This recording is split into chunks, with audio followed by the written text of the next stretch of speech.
Visite au Sénat, Madame la Ministre. Je suis de la Colombie-Britannique et je rêve que les Britanno-Colombiens parlent le français. Mais comme vous le savez, mes compatriotes n'ont pas l'occasion d'apprendre le français. Ma question, qu'est-ce que le ministère a fait concrètement pour encourager la langue et la culture française au Canada à l'extérieur du Québec?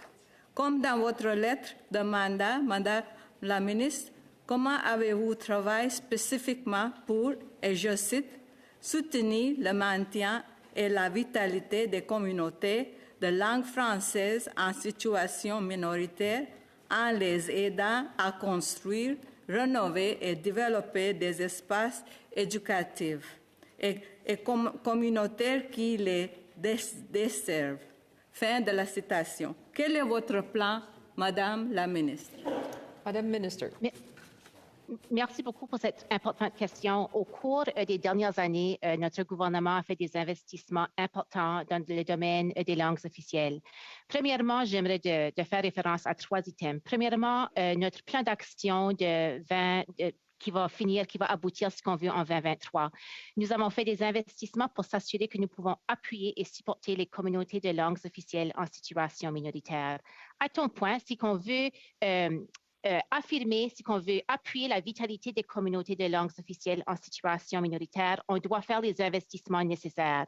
Ces investissements, souvent, sont dans le domaine de postsecondaire, ainsi que dans des activités ou aussi des centres communautaires pour s'assurer qu'encore une fois, qu'ils peuvent avoir un regroupement où les francophones peuvent y assister. Au cours des derniers mois, nous avons fait des annonces très importantes dans le domaine du postsecondaire, encore une fois pour appuyer ces communautés. Nous reconnaissons si qu'on veut encourager nos jeunes à promouvoir et aussi qu'ils peuvent parler la langue française, on doit commencer à un jeune âge. Ça fait que toute la question aussi de s'assurer d'appuyer le continuum d'éducation de la petite enfance jusqu'au postsecondaire est extrêmement important. Puis c'est pour cette raison que dans notre plan d'action, que nous avons fait des investissements nécessaires. En plus aussi de notre projet de loi C13, on veut s'assurer que comme gouvernement, qu'on va tout faire pour protéger et promouvoir la langue française au Québec et ainsi à l'extérieur du Québec, puisque pour nous, c'est une priorité absolue.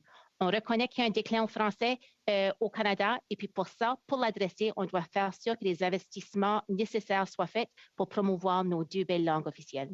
Merci beaucoup.